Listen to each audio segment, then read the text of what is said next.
Hi, chemistry students. Well, now that we've discovered that reactions are really just these effective collisions, the kind that have this certain set of criteria that they actually match, I look at a reaction like the burning of ethane, and I get an odd feeling about this. I just don't think it can happen as one collision. I mean, what we've got here is, if you take a look, there's 9 things that would have to collide. And not only will they have to collide with the proper amount of energy and the proper amount of orientation going to every single bond to, in one step, become these 4 carbon dioxides and 6 waters. So I don't think this happens in one step. As a matter of fact, I think it probably happens in a bunch of other steps. So what that means is some reactions, I mean, this is a big thing. Some reactions, they, actually, a better way to say it, they aren't written to represent the collisions.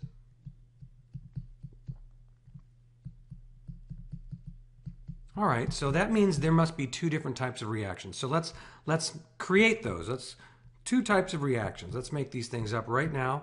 We'll give them names. 2 types of reactions. The first one is, we're going to call an elementary reaction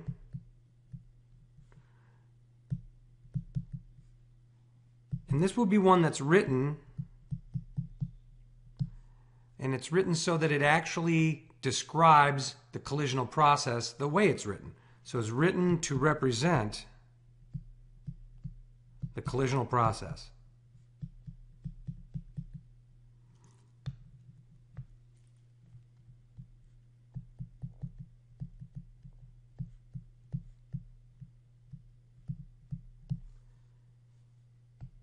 And the other type of reaction that we're going to have is going to be called a bulk.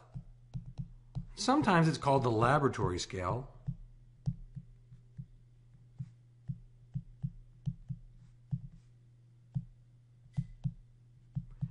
And what these represent is only the beginning or the initial compounds involved, the reactants, and the products. That's all it tells us about. So it represents where we start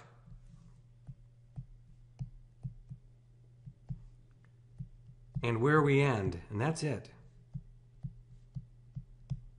So one way to think about this is, and I'm going to scroll up here, one way to consider this is to imagine a reaction and what's going on energetically. So I can make a quick graph here of maybe the energy that's happening and the progress of reaction. And what we're going to say is, we can have a reaction that's exothermic, one that goes from reactants to products and loses energy. Here's my reactants, here's my products. And as we see, it's lost some energy. You may recall this from 1211, but there's your change in your enthalpy for the reaction. Well, the deal is this represents a picture of just the reactants and products. And this hill thing that we've put in here, this is new. This little hill thing is brand new. We're going to call that the activation energy. And we've already talked about what this activation energy is. This is the energy needed to overcome any repulsions or break any bonds. So this is essentially one of the criteria. Criteria about energy. That's all it represents.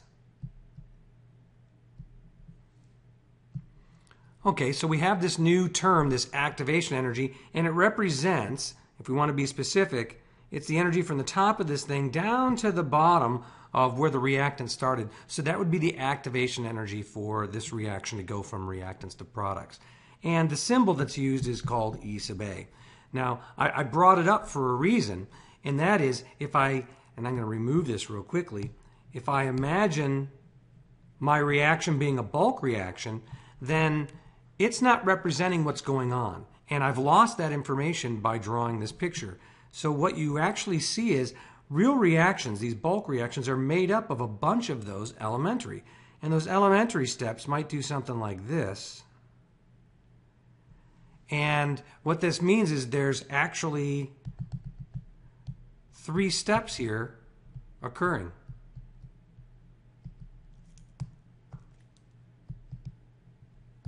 There's 3 steps. There's the one that went like this. Then there's the next one that went like this. And then there was the last one which went like this.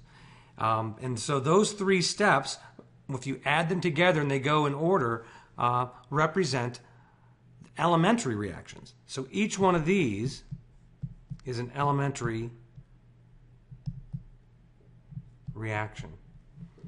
Well, this seems an awfully hard way to kind of demonstrate this, and we will come back and look at this and we'll see how simple it is. But there is a nice little thing we can think about. Instead of looking at it as a reaction diagram, let's just look at it as reactions that take us on a path.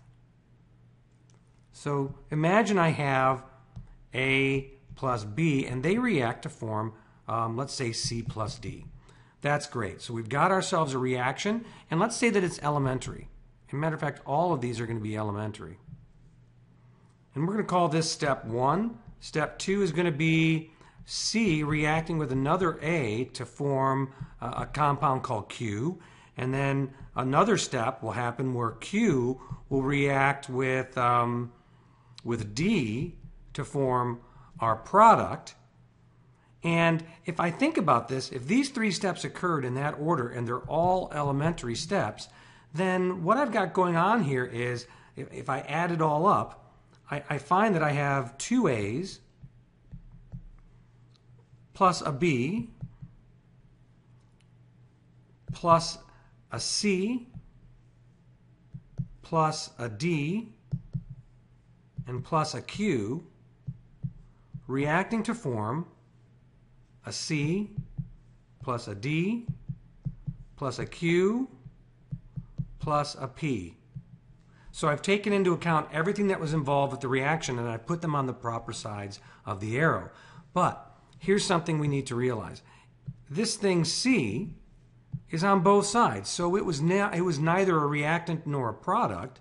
It was just something different, and it was just there for a short period of time. So we're going to give this thing a name. We're going to call it an intermediate. It's going to be an intermediate. And we're going to see in this particular case, there's a couple intermediates. Here's the D. That's also an intermediate. And Q, also an intermediate. So this intermediate idea, this thing right here, these guys are all intermediates.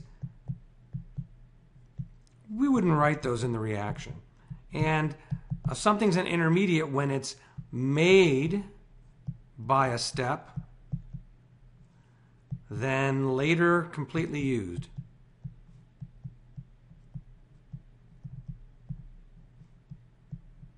So we made one C, we then used it up. We made one D, later on, we used it up. Notice it does not have to be used up in the next step. It can be used up in any step later. So these three steps, they add up to a reaction. What is the reaction? Well, it's the stuff that's left over after we've crossed everything out that's on both sides of the arrow. So our overall reaction, our bulk reaction, is 2A plus B goes to P. So this is the bulk reaction for this series of steps. Let's give the series of steps a name. Let's call a series of steps that add up to a bulk reaction, let's call it a mechanism. And if you haven't quite figured it out, this is the goal of kinetics. The goal is to determine what mechanism represents a reaction. Because if we know the mechanism, we absolutely know what steps are happening, how the collisions are occurring, because each of these elementary steps is a special reaction that is written to show how things are colliding. So one last thing before I move on and finish this video, and that is an example of an elementary step might be something like this. We might have NO colliding with